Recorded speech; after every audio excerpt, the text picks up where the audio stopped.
ओम नमः शिवाय। अथ श्रीमद् वाल्मीकि रामायण प्रथम खंड द्वितीय सोपान अयोध्या कांड 7तमः सर्गः। श्री राम का भरत को कुशल प्रश्न के बहाने राजनीति का उपदेश देना। ओम नमः शिवाय। ओम नमः शिवाय। ओम नमः शिवाय। ओम नमो भगवते वासुदेवाय। ओम देवकी सुत गोविंद वासुदेव जगतपते देहि में तनियम कृष्ण त्वाम अहम शरणम गतः।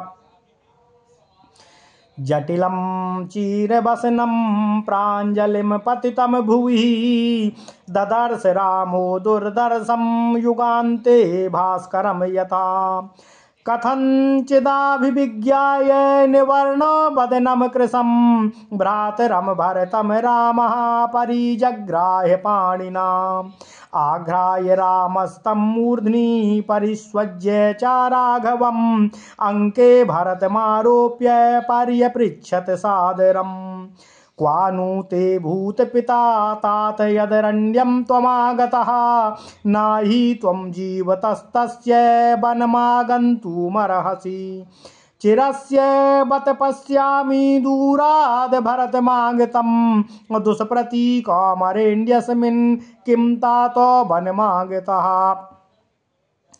कच्चिन्नु धारते तातो राजा यत् त्वमिहागतः कच्चिन्न दीना सहसा राजा लोकान्तरं गतः। ओम नमः शिवाय। ओम नमः शिवाय। ओम नमो भगवते वासुदेवाय। ओम देवकी सुत गोविंद वासुदेव जगतपते देहि में तनियम कृष्ण त्वाम अहम शरणम गतः। कच्चित् सौम्यनाते राज्यं भ्रष्टं बालस्य शाश्वतं कच्चित् शुश्रूषयेतात पितुः सत्य पराक्रमम् कच्चित् दशरथो राजा कुशली सत्यसंगरः राजसूयाश्वमेधा नामाहर्ता धर्मनिश्चितः सा कच्चित् ब्राह्मणो विद्वान् धर्मनित्यो महाद्युतिः इक्ष्वाकुणामुपाध्यायो यथावत् तात पूज्यते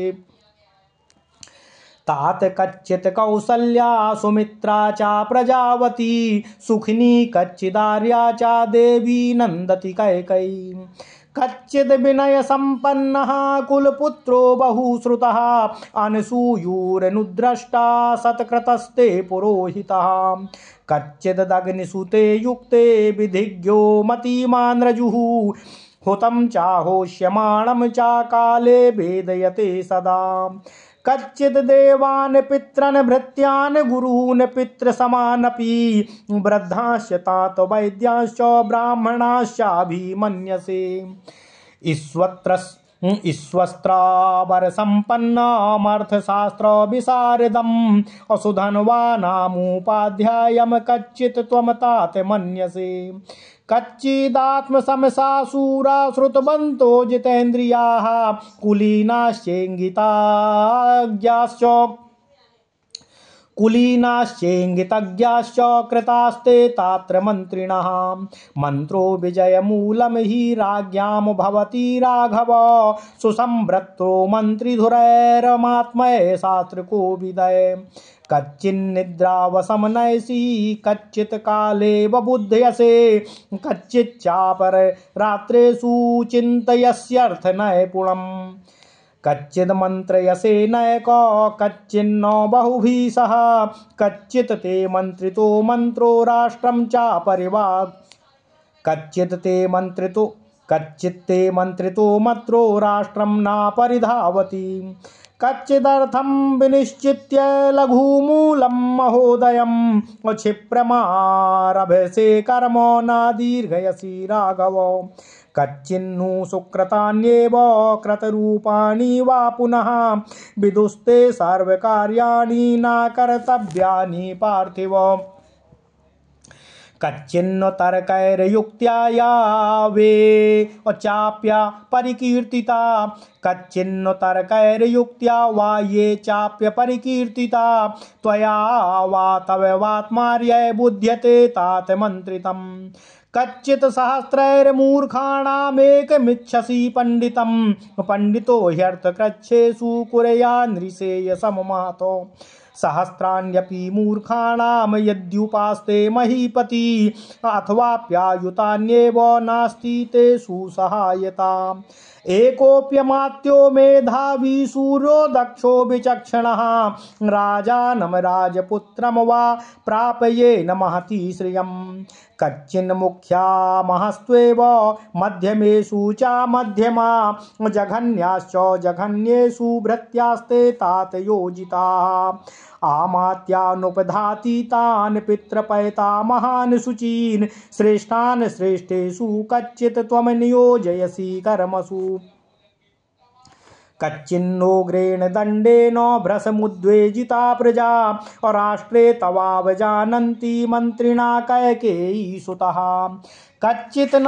कच्चित् त्वां नावजानन्ति याजकाः पतितं यथा उग्र प्रतिगृहीतारं कामयानिमिव स्त्रियाः उपाय कुशलं वैद्यं भृत्य संदूषणे रतम् असूर्यमैश्वर्यकामं चायो हन्ति नासाहन्यते कच्चित् धृष्टश्च शूरश्च धृतिमान् मतिमान् शुचिः कुलीनाश्चानुरक्तश्च दक्षसेनापतिः कृतः बलवन्तश्च कश्चिन् ते मुख्या युद्धविशारदाः दृष्टापदाना विक्रान्तास्त्वया सत्कृत्यमानिताः कच्चित् बलस्य भक्तं च वेतनं च यथोचितम् असम्प्राप्तकालं दातव्यं ददासि च विलम्बसे कालातिक्रमणे हेव भक्तवेतनयोर्भृता भर्तुरप्यति कुप्यन्ति सोऽनर्थः सुमहान् कृतः कच्चित् सर्वेऽनुरक्तास्त्वां कुलपुत्रा प्रधानता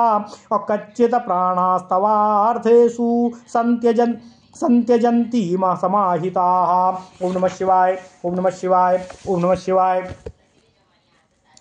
कच्चिज्जानपदो विद्वान् दक्षिणः प्रतिभानवानो यथोक्तवादी दूतस्ते क्रतो भरत पंडितः कच्चिद्दष्टादशान्येषु स्वपक्षे दश पञ्च च अभीस्त्रीभिर्विज्ञातैर्वेत्सि तीर्थान् चारकै कच्चिद् व्यापास्तानहितान् अप्रतीयातांश्च सर्वदा दुर्बलानानवज्ञाय वर्तसे रिपुसूदनो कच्चिन् लोकायतिकानो ब्राह्मणास्तान् सेवसे अनर्थ कुशलाह्येते बाला पण्डितमानिनः धर्मशास्त्रेषु मुख्येषु विद्यमानेषु दुर्बुधा बुद्धिमान् वीक्षकीं प्राप्य निरर्थं प्रवदन्ति ते वीरैरध्यूषितां पूर्वमस्माकं तात पूर्वकै सत्यनामां दृढद्वारां हस्त्यस्वरथ संकुलां ब्राह्मणै क्षत्रियैर्वैश्य स्वकर्मो निरतै सदा जितेन्द्रियैर्महोत्साहैर्वृतामार्यै सहस्रशा प्रासादैर्विविधाकारैर्वृतां वैद्यजनाकुलां कच्चित् समुदितां स्फीतामयोध्यां परिरक्षसे कच्चिच्चैत्या सतैर्जुष्टा विनिष्टो जनाकुलः देवास्थाने प्रपामिश्च तटाकैश्चोपशोभितः प्रहष्टो नरनारीकः समाजोत्सवशोभिता असुकृष्ट सीमा पशुमानो हिंसाभिर्विवर्जितः अदेव मात्रको रम्या स्वापदय परिवर्जितः परित्यक्तो भयै सर्वै खनिभिश्चोपशोभितः विवर्जितो नरै पापैर्मम पूर्वै सुरक्षितः कच्चिज्जनपदा स्फीता सुखम वसति राघवा कच्चित्ते दयिता सर्वे कृषि गोरक्षजीविना वार्तायां संसृतस्तानो लोकोऽयम् असुखमेधते तेषां गुप्ति परिहारे कच्चित्ते भरणं कृतम् रक्ष्या हि राज्ञा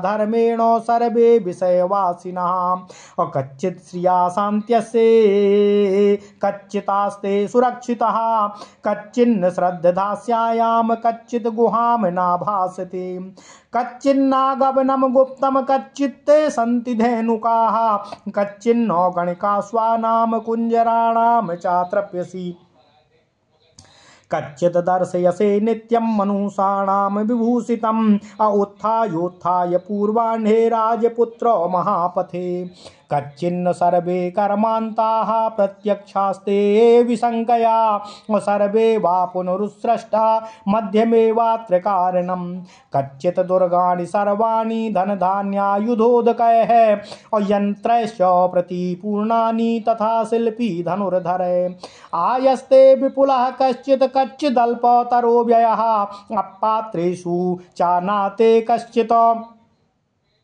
कोपो गच्छति राघवः देवतार्थे च पितृर्थे ब्राह्मणाभ्यागतेषु च योधेषु मित्रवर्गेषु कच्चित् गच्छति ते व्ययः कच्चिदार्योऽपि शुद्धात्मा चारितश्चापि कर्मणा आदृष्टा शास्त्रकुशलैर्न लोभाद् बध्यते शुचिः गृहीतश्चैव पृष्ठश्च काले दृष्टः सकारिणः कच्चिन्मुच्यते चोरौ धनलोभान्नरसभः व्यसने कच्चिदाढ्यस्य दुर्बलस्य च राघव अर्थम विरागाः पश्यन्ति तवामात्या बहुश्रुतः। ओम नमः शिवाय ओम नमः शिवाय ओम नमो भगवते वासुदेवाय ओम देवकी सुत गोविंद वासुदेव जगतपते देहि मे तनियं कृष्ण त्वाम अहम शरणम गतः यानि मिथ्याभिशास्तानां पतन्त्याश्रूणि राघव तानि पुत्रपशून् घ्रन्ति प्रीत्यर्थ मनुषाश्रितः कच्चित् वृद्धाश्च बालाश्च वैद्यान् मुख्याश्च राघव दानेन मनसा वाचा त्रिभिरेतैर्बुभूपसैः और कच्चित् गुरुंश्च वृद्धाश्च तापसान् देवतातिथीन् और चैत्यांश्च सर्वान् सिद्धार्थान् ब्राह्मणाश्च नमस्यसि कच्चिदर्थेन वा धर्ममर्थमर्थेन कच्चिदर्थेन वा धर्ममर्थम धर्मेण वा पुनः उभौ वा प्रीतिलोभेन कामेन नाविवावधसे और कच्चिदर्थम चा कामम चा धर्मम चा जयताम बरः विभज्य काले कालज्ञ सर्वान् वरद सेवसे और कच्चित् ते ब्राह्मणा सरमो सर्वशास्त्रार्थ को विदाः असंसन्ते महाप्राज्ञ पौरजान पदय सह नास्तिक्यामनृतम क्रोधम प्रमादम दीर्घसूत्रताम अदर्शनम ज्ञानवातामालस्यम पंचवृत्तिताम एकच्चिन्तर्थो एकत चिन्तनमर्थानामनर्थज्ञैश्च मन्त्रणम् और निश्चितानामनारम्भम् और मन्त्रस्य परिरक्षणम् मङ्गलान्याद्य प्रयोगं च अप्रत्युत्थानं च सर्वतः और कच्चित् त्वं वर्जयस्ते तान् और राजदोषाश्चतुर्दशः और 10 पंच चतुर्वर्गान् सप्तवर्गम च तत्वतः अष्टवर्गम त्रिवर्गम च विद्यास्तिस्तस्त्र राघवः इंद्रियाणां जयम बुद्ध्या षड्गुण्यं दैवमानुषम् और कृत्यम 20 वर्गम च तथा प्रकृति मंडलम यात्रा दंड विधानम च द्वयोनि संधि विग्रह और कच्चिदेतान् महाप्राज्ञो यथा वदनु मन्यसे। ओम नमः शिवाय। अमन्त्रिभिस्त्वं यथोद्दिष्टं चतुर्भिस्त्रिभिरेव वा कच्चिद् समस्तैर्व्यस्तैश्च मन्त्रं मन्त्रयसे बुधः कश्चित्ते सफला वेदा कच्चित्ते सफला क्रियाः कच्चित्ते सफला दारा कच्चित्ते सफलं श्रुतं कच्चिदेषैव ते बुद्धिर्यथोक्ता मम राघव आयुष्यां च यस्या च धर्मकामार्थ संहिता याम वृत्तिम वर्तन्ते तातो याम चाना प्रति प्रपितामहा याम वृत्तिम वर्तते तातो याम चाना प्रपितामहा ताम वृत्तिम वर्तसे कच्चित् या चा सत्पथा और सत्यपथगा शुभा कच्चित् स्वादु कृतं भोज्य मेको नास्नानि राघव और कच्चित् दासंसमानेभ्यो मित्रेभ्यः संप्रयच्छसि राजा तु धर्मेण हि पालयित्वा महीपतिर्दण्डधरः प्रजानाम् अवाप्य कृत्स्नाम वसुधाम यथा वा उदिताश्च्युता स्वर्गमुपैति विद्वान्। ओम नमः शिवाय ओम नमः शिवाय ओम नमः शिवाय ओम नमो भगवते वासुदेवाय। ओम देवकी सुत गोविंद वासुदेव जगतपति देहि में तनियम कृष्ण त्वाम अहम शरणम गतः। ओम नमः शिवाय। ओम नमः शिवाय। ओम नमो भगवते वासुदेवाय। ओम देवकी सुत गोविंद वासुदेव जगतपति देहि में तनियम कृष्ण त्वाम अहम शरणम गतः। ओम नमः शिवाय। ओम नमः शिवाय। ओम नमः शिवाय। अथ श्रीमद् वाल्मीकि रामायण प्रथम खंड द्वितीय सोपान अयोध्या कांड 100वां सर्ग। श्री राम का भरत को कुशल प्रश्न के बहाने राजनीति का उपदेश देना। ओम नमः शिवाय। ओम नमः शिवाय। ओम नमः शिवाय। जटा और चीर वस्त्र धारण किए हुए भरत हाथ जोड़कर पृथ्वी पर पड़े हुए थे, मानो प्रलय काल में सूर्यदेव धरती पर गिर गए हों। उनको उस अवस्था में देखना किसी भी स्नेही मनुष्य के लिए, किसी भी स्नेही मनुष्य सुहृद के लिए अत्यंत ही कठिन था। श्री राम ने उन्हें देखा और जैसे तैसे किसी तरह भरत को पहचाना। उनका मुख उदास हो गया था, वे बहुत ही दुर्बल हो गए थे। श्री राम ने अपने भाई भरत को अपने हाथ से पकड़कर उठाया और उनका मस्तक सूंघकर उन्हें हृदय से लगा लिया। उसके बाद रघुकुल भूषण भरत को गोद में बिठाकर श्री राम ने बड़े आदर के साथ भरत से पूछा, हे तात, हे श्रेष्ठ भ्राता, पिताजी कहाँ थे कि तुम इस वन में आए हो? उनके जीते जी तो तुम वन में नहीं आ सकते थे। मैं दीर्घ काल के बाद दूर से नाना के घर से आए हुए भरत को आज इस अवस्था में कैसे देख रहा हूँ, परंतु इनका शरीर इतना दुर्बल कैसे हो गया है? हे तात, तुम क्यों वन में आए हो? मुझे इसका कारण बताओ। भाई, महाराज जीवित तो है ना? महाराज कुशल से तो है ना?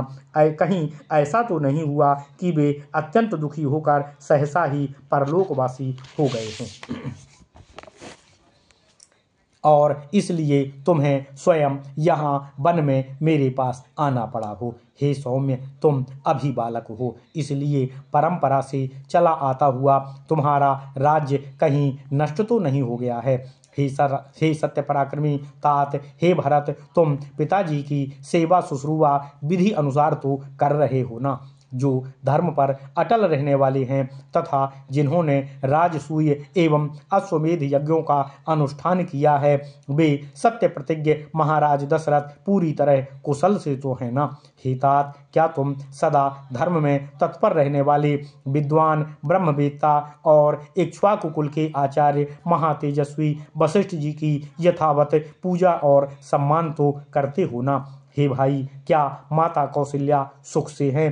क्या उत्तम संतान वाली सुमित्रा प्रसन्न हैं? और क्या आर्या देवी कैकेयी भी आनंदित हैं? जो उत्तम कुल में उत्पन्न, विनय संपन्न, बहुश्रुत, किसी के दोष ना देखने वाले तथा शास्त्रोक्त धर्मों पर निरंतर दृष्टि करने वाले हैं, उन पुरोहित जी की तुमने पूर्णतः सेवा और सत्कार तो किया है ना? हवन विधि के ज्ञाता, बुद्धिमान और सरल स्वभाव वाले जिन ब्राह्मण देवताओं को तुमने अग्निहोत्र कार्य के लिए नियुक्त किया है, वे सदा ही ठीक समय पर आकर क्या तुम्हें यह सूचित करते हैं कि इस समय अग्नि में आहुत दे दी गई है और अब अमुक समय में आपको हवन करना है? हे तात, हे प्रिय भरत, क्या तुम देवताओं, पितरों, भृत्यों, गुरुजनों, पिता के समान आदरणीय वृद्धों, वैद्यों और ब्राह्मणों का विधि अनुसार धर्मानुकूल व्यवहार और सम्मान तो करते हो ना? हे भाई, जो मंत्र सहित श्रेष्ठ ब्राह्मणों के प्रयोग तथा मंत्र सहित उत्तम अस्त्रों के प्रयोग के ज्ञान से संपन्न और अर्थशास्त्र, राजनीति आदि के अच्छे पंडित हैं, उन आचार्य सुधनवा का तुम पूरी तरह से आदर सत्कार तो करते हो ना? हे तात, क्या तुमने अपने ही समान सूरवीर, शास्त्रज्ञ, जितेंद्रिय, कुलीन तथा बाहरी चेष्टाओं से ही मन की बात समझ लेने वाले सुयोग्य व्यक्तियों को ही अपना मंत्री और सलाहकार बनाया है ना? रघुनंदन, अच्छी मंत्रणा ही राज्यों की विजय का मूल स्रोत और कारण होती है। वह भी तभी सफल होती है जब नीति शास्त्र निपुण मंत्री शिरोमणि अमात्य उसे सर्वथा गुप्त रखें और नियमतः उसका पालन करें। हे भरत, तुम असमय में ही निद्रा के वशीभूत तो नहीं होते हो। असमय समय पर जाग जाते हो ना, रात के पिछले पहर में अर्थ सिद्धि के उपाय पर विचार तो करते हो ना। कोई भी गुप्त मंत्रणा 2 से 4 कानों तक ही गुप्त रहती है, 6 कानों में जाते ही वह फूट जाती है। अतः मैं पूछता हूँ कि तुम किसी गूढ़ विषय पर अकेले ही तो विचार नहीं करते हो, अथवा तुम बहुत लोगों के साथ बैठकर मंत्रणा तो नहीं करते हो। कहीं ऐसा तो नहीं होता कि तुम्हारी निश्चित की हुई गुप्त मंत्रणा फूटकर शत्रु के राज्य तक फैल जाती हो, जो तुम्हारे लिए अनिष्ट की कारण बने। हे रघुनंदन, जिसका साधन बहुत छोटा और फल बहुत बड़ा हो, ऐसे कार्य का निश्चय करने के बाद तुम उसे शीघ्र ही आरंभ तो कर देते हो ना, उसमें विलंब तो नहीं करते हो ना। बहुत से गुप्त और महत्वपूर्ण कार्य विलंब करने से बाधक बन जाते हैं। तुम्हारे सब कार्य पूर्ण हो जाने पर अथवा पूरे होने के समीप पहुंचने पर ही दूसरे राजाओं को ज्ञात तो होते हैं ना। ऐसा तो नहीं होता कि तुम्हारे भावी कार्यक्रमों को पहले से ही शत्रु राजा जान लेते हों। हे तात, तुम्हारे निश्चित किए हुए विचारों को तुम्हारे या तुम्हारे मंत्रियों के प्रकट न करने पर भी दूसरे लोग तर्क और युक्तियों के द्वारा जान तो नहीं लेते हैं, तथा तुमको और तुम्हारे अमात्यों को दूसरों के गुप्त विचारों का पता तो समय पर लगता है ना। क्या तुम सहस्त्रों मूर्खों के बदले एक पंडित को ही अपने पास रखने की इच्छा रखते हो, क्योंकि विद्वान पुरुष ही अर्थ संकट के समय महान कल्याण कर सकता है। यदि राजा 1000 या 10,000 मूर्खों को अपने पास रख ले तो भी उनसे अवसर पर कोई अच्छी सहायता कभी भी नहीं मिलती है। यदि एक मंत्री भी मेधावी और सूरवीर, चतुर एवं नीतिज्ञ हो तो वह राजा या राजकुमार को बहुत बड़ी संपत्ति की प्राप्ति करा सकता है। हे तात, तुमने प्रधान व्यक्तियों को प्रधान, मध्यम श्रेणी के मनुष्यों को मध्यम और छोटी श्रेणी के लोगों को छोटी कर्मों में ही नियुक्त तो किया है ना। जो घूस न लेते हों अथवा निश्चल हों, बाप दादों के समय से ही हमारे साथ विश्वसनीय हों और काम करते आ रहे हों, तथा बाहर भीतर से पवित्र एवं श्रेष्ठ आचरण वाले हों, ऐसे ही अमात्यों को तुमने उत्तम कार्यों में नियुक्त तो किया है ना। हे कैकेयी कुमार, तुम्हारे राज्य की प्रजा कठोर दंड से अत्यंत उद्विग्न होकर तुम्हारे मंत्रियों का तिरस्कार तो नहीं करती है। जैसे पवित्र याजक पतित यजमान तथा स्त्रियां कामाचारी पुरुष का तिरस्कार कर देती हैं, उसी प्रकार राजा कठोरता पूर्वक अधिकार कर लेने के कारण तुम्हारा अनादर तो नहीं करते हैं। जो साम दान आदि उपायों के प्रयोग में कुशल, राजनीति शास्त्र का विद्वान, विश्वासी, भृत्यों को फोड़ने में लगा हुआ, सूरवीर, मरने से डरने वाला तथा राजा के राज्य को हड़प लेने की इच्छा रखने वाला, ऐसे पुरुष को राजा नहीं मार डालता है तो वह स्वयं उनके हाथ से मारा जाता है। जो साम दाम आदि उपायों के प्रयोग में कुशल, राजनीति शास्त्र का विद्वान हो, विश्वासी, भृत्यों को फोड़ने में लगा हुआ हो तथा मरने से डरने वाला हो तथा राजा के राज्य को हड़प लेने की इच्छा रखने वाला हो, ऐसे पुरुषों को जो राजा नहीं मार डालता वह स्वयं उनके हाथ से मारा जाता है। क्या तुमने सदा संतुष्ट रहने वाले, सूरवीर, धैर्यवान, बुद्धिमान, पवित्र, कुलीन एवं अपने में अनुराग रखने वाले रण कर्म दक्ष पुरुष को ही सेनापति बनाया है ना। तुम्हारे प्रधान योद्धा, सेनापति, बलवान, युद्ध कुशल और पराक्रमी तो है ना। क्या तुमने उनके शौर्य की परीक्षा तो पूरी तरह से कर ली है ना, तथा क्या वे तुम्हारे द्वारा सत्कार पूर्वक सदा सम्मान तो पाते हैं ना। सैनिकों को देने के लिए नियत किया हुआ समुचित वेतन और भत्ता तुम समय पर तो देते हो ना, देने में विलंब तो नहीं करते हो ना। यदि समय बिताकर भत्ता और वेतन दिए जाते हैं तो सैनिक अपने स्वामी पर अत्यंत कुपित हो जाते हैं और इसके कारण बड़ा भारी अनर्थ घटित हो जाता है। ओम नमः शिवाय। क्या उत्तम कुल में उत्पन्न मंत्री आदि समस्त प्रधान अधिकारी तुमसे प्रेम और निष्ठा तो रखते हैं ना। क्या वे तुम्हारे लिए एकचित्त होकर अपने प्राणों का त्याग करने के लिए सदा उद्यत तो रहते हैं ना। हे भरत, तुमने जिसे राजदूत पद पर नियुक्त किया है वह पुरुष अपने ही देश का निवासी, विद्वान, कुशल, प्रतिभाशाली और जैसा कहा जाए वैसी ही बात दूसरों के सामने कहने वाला तथा समसद विवेक युक्त तो है ना। क्या तुम शत्रु के 18 और अपने पक्ष के 15 तीर्थों की 3-3 अज्ञात गुप्तचरों द्वारा देखभाल और सदा जांच पड़ताल तो करवाते रहते हो ना। शत्रु पक्ष के मंत्री, पुरोहित, युवराज, सेनापति, द्वारपाल, अंतर्वेशिक अर्थात अंतरपुर का देखरेख करने वाला, कारागार अध्यक्ष, कोषाध्यक्ष, यथा योग्य कार्यों में धन का व्यय करने वाला, सचिव, प्रदेष्टा अर्थात पहरे वालों को काम बताने वाला, नगराध्यक्ष अर्थात नगर का निरीक्षण, नगर की पूरी जानकारी और सुरक्षा का कार्य संभालने वाला, कार्य निर्माणकर्ता अर्थात शिल्पियों का परिचालन करने वाला, धर्माध्यक्ष, सभाध्यक्ष, दंडपाल, दुर्गपाल, राष्ट्र सीमापाल तथा वन रक्षक, ये 18 तीर्थ होते हैं जिन पर राजा को सदैव दृष्टि और निरीक्षण करते रहना चाहिए। मतांतर से 18 तीर्थ इस प्रकार हैं: मंत्री, पुरोहित, युवराज, सेनापति, द्वारपाल, अंतःपुराध्यक्ष, कारागार अध्यक्ष, धनाध्यक्ष, राजा की आज्ञा से सेवकों को काम बताने वाला, वादी प्रतिवादी के मामले में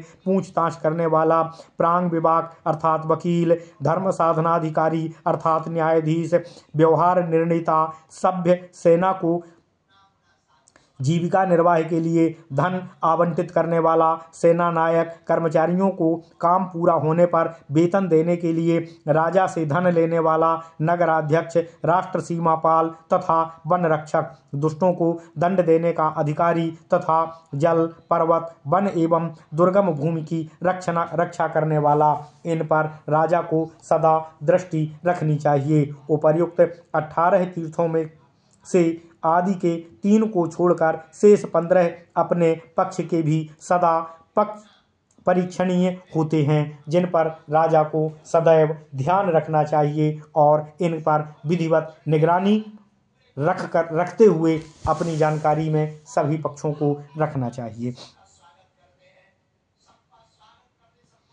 हे शत्रुसूदन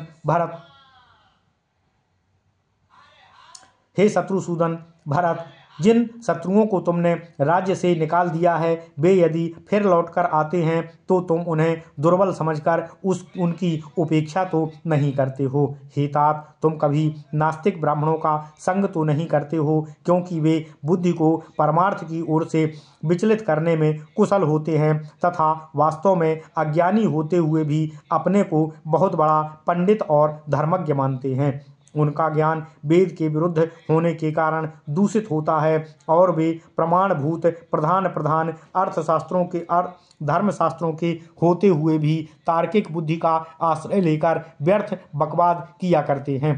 हे तात, अयोध्या हमारे वीर पूर्वजों की निवास भूमि है। उसका जैसा नाम है वैसा ही गुण है। उसके दरवाजे सब ओर से सुदृढ़ हैं। वह हाथी, घोड़े और रथों से परिपूर्ण हैं। अपने अपने कर्मों में लगे हुए ब्राह्मण, क्षत्रिय और वैश्य सहस्त्रों की संख्या में वहाँ सदा निवास करते हैं। वे सब के सब महान उत्साही, महान जितेंद्रिय और श्रेष्ठ हैं।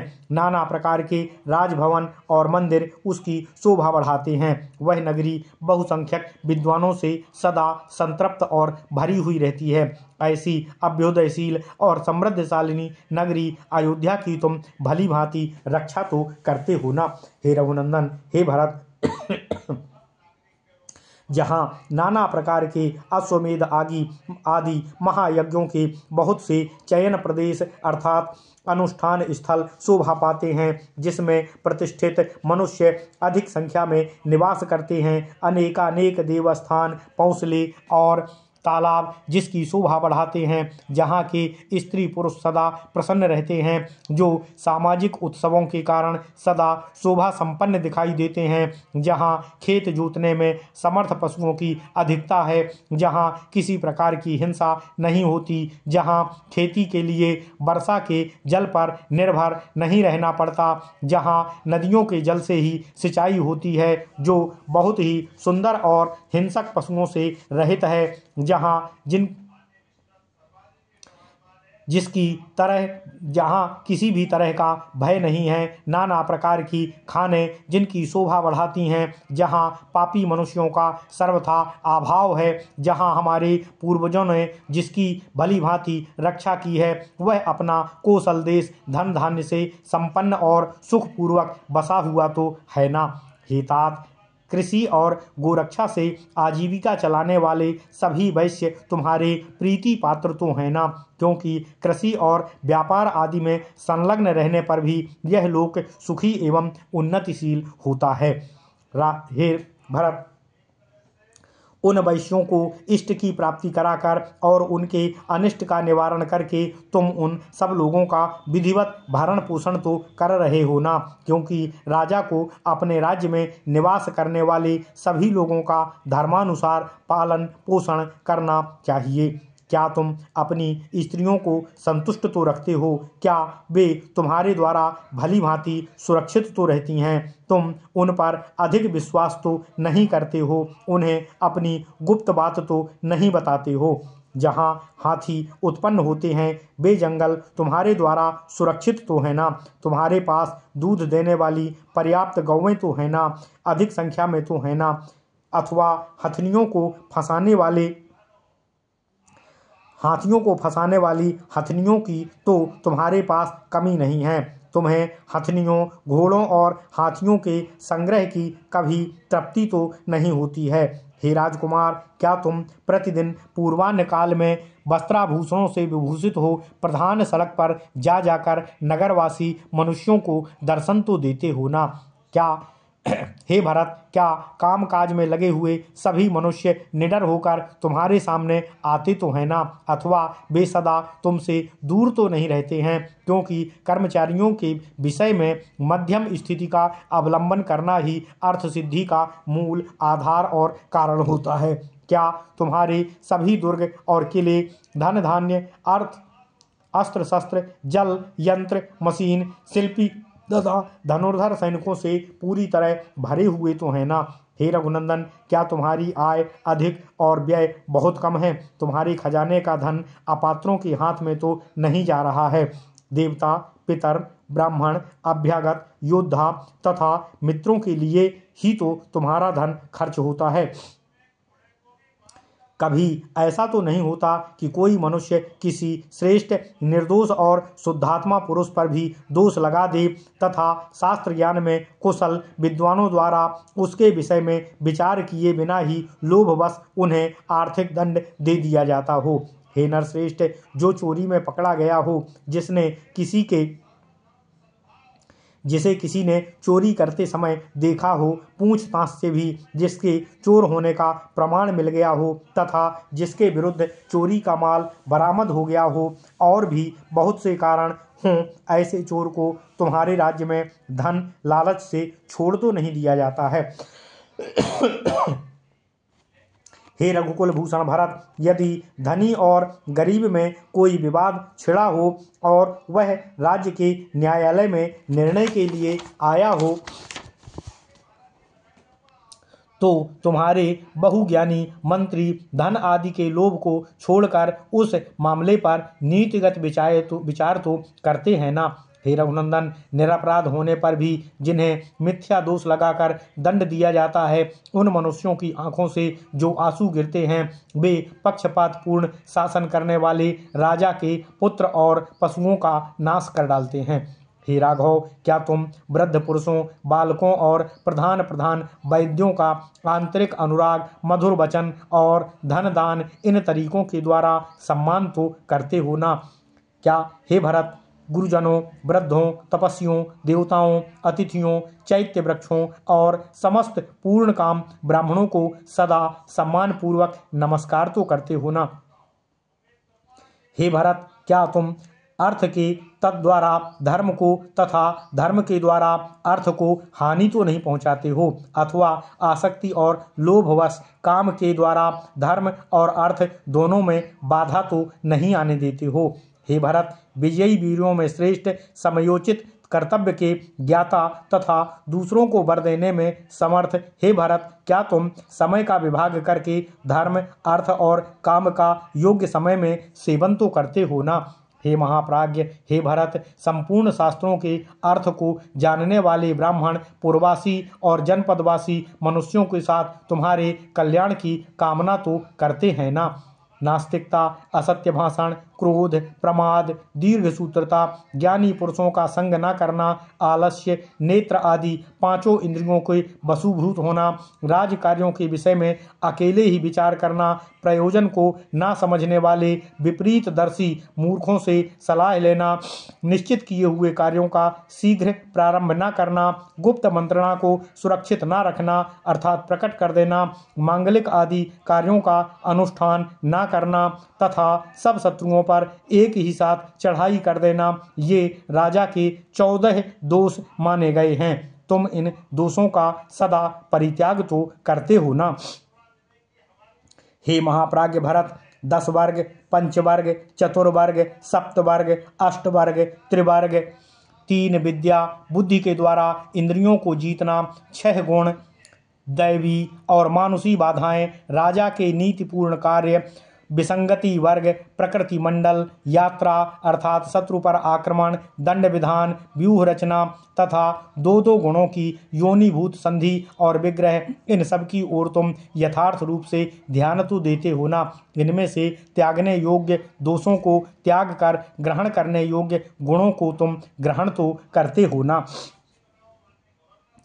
काम से उत्पन्न होने वाले 10 दोषों को 10 वर्ग कहते हैं। ये राजा के लिए सदा त्याज्य होते हैं। मनु जी ने उनके नाम इस प्रकार गिनाए हैं: आखेट, जुआ, दिन में सोना, दूसरों की निंदा करना, स्त्री में आसक्त होना, मद्यपान, नाचना, गाना, बजाना और व्यर्थ में घूमना, ये राजा के 10 दोष होते हैं।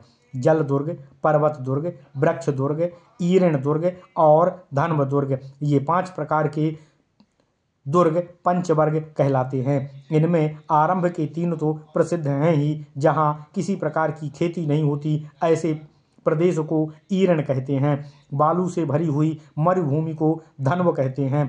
मार्ग के दिनों, गर्मी के दिनों में वह शत्रुओं के लिए दुर्गम होती हैं। इन सब दुर्गों का यथा समय उपयोग करके राजा को आत्मरक्षा करनी चाहिए। साम, दान, भेद और दंड, ये 4 प्रकार की नीति को चतुर्वर्ग नीति कहते हैं। राजा, मंत्री, राष्ट्र, किला, खजाना, सेना और मित्र वर्ग, ये परस्पर उपकार करने वाले राजा के 7 अंग होते हैं। इन्हीं को सप्तवर्ग कहा जाता है। चुगली, साहस, द्रोह, ईर्ष्या, दोष दर्शन, अर्थ दूषण, वाणी की कठोरता और दंड की कठोरता, ये क्रोध से उत्पन्न होने वाले 8 दोष अष्टवर्ग कहे गए हैं। किसी किसी के मत में खेतों की उन्नति, व्यापार को बढ़ाना, दुर्ग बनवाना, पुल निर्माण करना, जंगल से हाथी पकड़कर मंगवाना, खानों पर अधिकार प्राप्त करना, अधीन राजाओं से कर लेना और निर्जन प्रदेश को आबाद करना, ये राजा के लिए उपादेय 8 गुण ही अष्टवर्ग माने गए हैं। धर्म, अर्थ और काम को अथवा उत्साह, शक्ति और प्रभु शक्ति तथा मंत्र शक्ति को त्रिवर्ग कहते हैं। त्रयी वार्ता और दंड नीति, ये 3 विद्याएं होती हैं। इन तीनों वेदों को त्रयी कहते हैं। कृषि और गोरक्षा आदि वार्ता के अंतर्गत हैं तथा नीति शास्त्र का नाम दंड नीति है। संधि, विग्रह, यान, आसन, द्वैधी भाव और समाश्रय, ये 6 गुण हैं। इनमें शत्रु से मेल रखना संधि है, उससे लड़ाई छेड़ना विग्रह है, आक्रमण करना यान है, अवसर की प्रतीक्षा में बैठे रहना आसन है, दुरंगी नीति बरतना द्वैवी भाव है और अपने से बलवान राजा की शरण लेना समाश्रय कहलाता है। आग लगना, बाढ़ आना, बीमारी फैलना, अकाल पड़ना और महामारी प्रकोप, ये 5 दैवी बाधाएं होती हैं। राज्य के अधिकारियों, चोरों, शत्रुओं और राजा के प्रिय व्यक्तियों से तथा स्वयं राजा के लोभ से जो भय प्राप्त होता है उसे मानवीय बाधा कहते हैं। शत्रु राजाओं के सेवकों से जिनको वेतन न मिला हो, जो अपमानित किए गए हों, जो अपने मालिक से किसी बर्ताव से कुपित हों तथा जिन्हें भय दिखाकर डराया गया हो, ऐसे लोगों को मनचाही वस्तु देकर फोड़ लेना राजा का कृत्य नीतिपूर्ण कार्य माना गया है। हे भरत, हे विद्वान, क्या तुम नीति शास्त्र की आज्ञा के अनुसार 4 या 3 मंत्रियों के साथ सबको एकत्र करके अथवा सबसे अलग अलग मिलकर सराय और परामर्श तो करते हो ना? क्या तुम वेदों की आज्ञा के अनुसार काम करके उन्हें सफल करते हो? क्या तुम्हारी क्रियाएं सफल उद्देश्य की सिद्धि करने वाली होती हैं? क्या तुम्हारी स्त्रियां भी सफल संतान वाली हैं? और क्या तुम्हारा शास्त्र ज्ञान भी विनय आदि गुणों का उत्पादक होकर सफल तो हुआ है ना? हे रघुनंदन, हे भरत, मैंने जो कुछ कहा है तुम्हारी बुद्धि का भी ऐसा ही निश्चय तो है ना? क्योंकि यह विचार आयु और यश को बढ़ाने वाला तथा धर्म, काम और अर्थ की सिद्धि करने वाला होता है। हमारे पिताजी जिस वृत्ति का आश्रय लेते हैं, हमारे प्रपितामह ने जिस आचरण का सदा पालन किया है, सत्पुरुष भी जिसका सदा सेवन करते हैं और जो कल्याण का मूल है, उसी का तुम विधिवत पालन तो करते हो ना? हे रघुनंदन, तुम स्वादिष्ट अन्न अकेले ही तो नहीं खाते हो, उसकी आशा रखने वाले मित्रों को भी उसको देते तो हो ना? बालक, वृद्ध, दीर्घकाल का रोगी, जातिच्युत, डरपोक, भीरू मनुष्यों को साथ रखने वाला, लोभी, लालची लोगों को आश्रय देने वाला, मंत्री, सेनापति आदि प्रकृतियों को असंतुष्ट रखने वाला, विषयों में आसक्त चंचल चित्त मनुष्यों से सलाह लेने वाला, देवता और ब्राह्मणों की निंदा करने वाला, दैव का मारा हुआ, भाग्य के भरोसे पुरुषार्थ न करने वाला, दुर्भिक्ष से पीड़ित, सैनिक कष्ट से युक्त अर्थात सेना रहित, स्वदेश में न रहने वाला, अधिक शत्रुओं वाला, अकाल अर्थात कूर, ग्रह दशा आदि से युक्त और सत्य धर्म से रहित, ये 20 प्रकार के राजा संधि के योग्य नहीं होते हैं। इन्हीं को विंशति वर्ग के नाम से कहा गया है। राज्य के स्वामी, अमात्य, सुहृद, कोप, राष्ट्र, दुर्ग और सेना, राज्य के इन 7 अंगों को ही प्रकृति मंडल कहते हैं। किसी किसी के मत में मंत्री, राष्ट्र, किला, खजाना और दंड, ये 5 प्रकृतियां ही कही गई हैं और 12 राजाओं के समूह को मंडल कहा गया है। द्वैधी भाव और समाश्रय ये इनकी योनि संधि हैं और यान, आसन इनकी योनि विग्रह हैं, अर्थात प्रथम 2 संधि मूलक और दूसरे 2 विग्रह मूलक होते हैं। इस प्रकार हे रघुनंदन, इस प्रकार धर्म के अनुसार दंड धारण करना विद्वान राजा प्रजाओं का पालन करके समूची पृथ्वी को यथावत रूप से अपने अधिकार में कर लेता है तथा देह त्याग करने के पश्चात स्वर्गलोक को प्राप्त करता है। ओम नमः शिवाय। इत्यर्थे श्रीमद् रामायणे वाल्मीकिये आदि काव्ये अयोध्या कांडे 7तमः सर्गः। इस प्रकार श्री वाल्मीकि निर्मित आर्ष रामायण आदि काव्य के अयोध्या कांड में 100वां सर्ग पूर्ण हुआ। ओम नमः शिवाय, ओम नमः शिवाय, ओम नमः शिवाय। ओम नमो भगवते वासुदेवाय। ओम देवकी सुत गोविंद वासुदेव जगतपते देहि में तनियम कृष्ण त्वाम अहम शरणम गतः। ओम नमः